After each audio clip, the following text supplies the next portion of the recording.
we're gonna do a decent rainbow effect on this canvas with 3 colors. I got the green fluorescent first.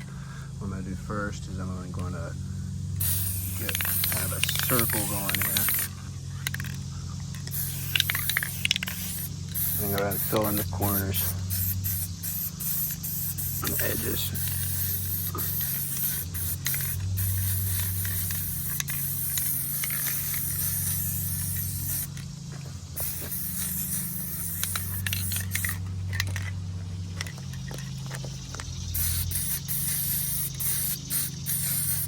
And while I'm spraying it on the edges, I'm kind of holding it at an angle. I got a little drip there. That happens still. I'm still working on figuring it out how to completely prevent them, but I'm kind of leaning into them being as part of the aesthetic though. I'd like to be able to control it though. But as I'm spraying on the sides, I'm kind of letting it fade inward. Not too much though. Okay, then I'm gonna get my fluorescent pink. This one drips a lot. Gotta be really careful with this one. This one I'm just gonna get a little kind of shot in the middle. And just some slight kind of fade it out. For whatever reason, it's easier to see in the camera if I'm doing it smoothly than it is in actual reality. Ah, got a drip. When you get the drips, it's best to just let them happen. You don't try to mess with them. It happened, deal with it. I guess finally I'm going in with the yellow. The yellow is where the magic's gonna happen.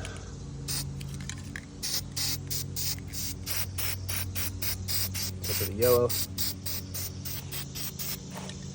you see already, what I'm doing is I'm hitting all the white.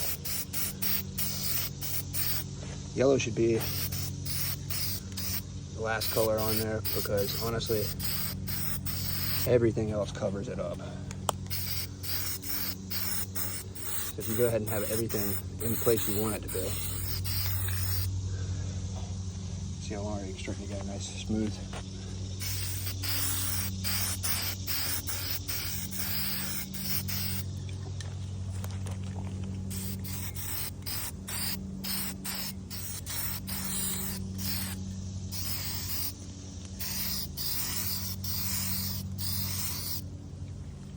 See, there's no way for the yellow to ever cover that red up, or the pink up. But it can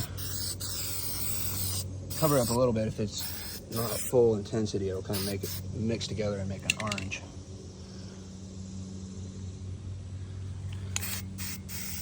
So yeah, I just want to make sure I hit all the spots in the green and the pink.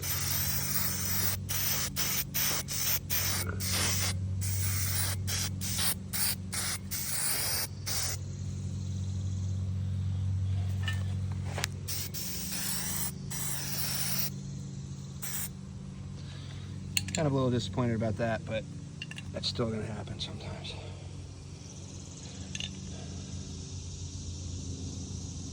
So that took like 3 minutes, 30 seconds. I got kind of a decent rainbow. Let's see here.